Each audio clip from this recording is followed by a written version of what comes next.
ជំរាបសួរបងប្អូនទាំងអស់គ្នាថ្ងៃនេះបង្ហាញបងប្អូនពីរបៀបវិចនំសមខ្នោស្លឹកឫស្សីតែមុននឹងវិចខ្ញុំទៅកាត់ស្លឹកឫស្សីសិនស្លឹកឫស្សីខាងខ្ញុំនេះបងប្អូនគ្មានពីណាកាត់ក្រៅពីខ្ញុំទេ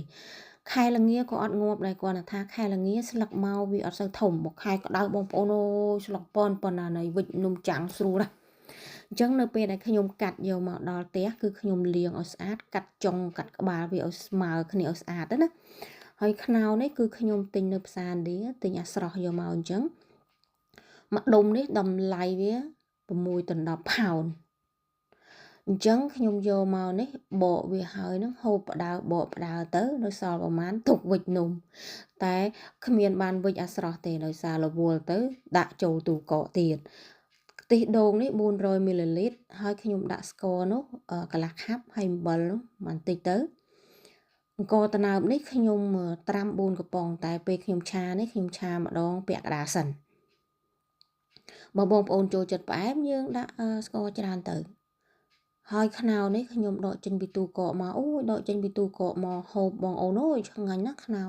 ដូចការ៉េមអញ្ចឹងពេលដែលយើងដាក់ចូលទូកកខ្ញុំឆាវាទាល់តែស្ងួតខ្ទិះដូងអញ្ចឹងទៅខ្ញុំបិទភ្លើងទុកឲ្យវាត្រជាក់ទៅឥឡូវនេះបងប្អូនមកមើលពីរបៀបខ្ញុំវិចម្ដងងាយណាស់បងប្អូនស្លឹកចេកក្រោយទេអត់ខ្វះទេក៏ប៉ុន្តែខ្ញុំចង់វិចស្លឹកឫស្សី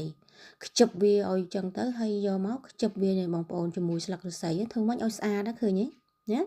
ហើយរុំវាចឹងទៅបត់សងខាងមកចងខ្សែនេះមិនមែនចងឲ្យតឹងផ្អឹសដូចនំសមទេចងដើម្បីកុំឲ្យវាហើបមាត់ព្រោះស្លឹកឫស្សីកាលណាយកទៅចំហុយទៅវាហើបមាត់ឲ្យដូចស្លឹកចេកទេ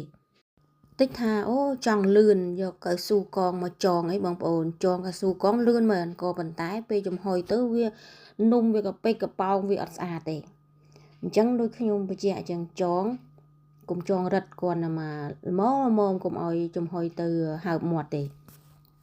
ពេលវិចហើយហ្នឹងខ្ញុំយកទៅចំហុយចន្លោះពី40ទៅ50នាទីបងប្អូនឆែកមើលទៅ40នាទីបងកហូបទៅលេងច្រប់ឆ្អិនហើយតែនំខ្ញុំចំហុយ50នាទីបិទភ្លើងបងប្អូនអ្នកនៅអង់គ្លេសចង់កំងនំសមខ្នោហូបបងប្អូនអាចកំងបានតែតើទៅពេលខ្ញុំទិញខ្នោបានខ្ញុំអាចធ្វើបានក្នុងវីដេអូនេះបើសិនជាមានការខុសឆ្គងត្រង់កន្លែងណាមួយសូមបងប្អូនអធិស្ឋានថ្ងៃនេះម៉ែសវណ្ណនៅប្រទេសអង់គ្លេសសូមជម្រាបលាជូនពរបងប្អូនទាំងអស់គ្នាមានសុខភាពល្អជួបគ្នានៅវីដេអូក្រោយ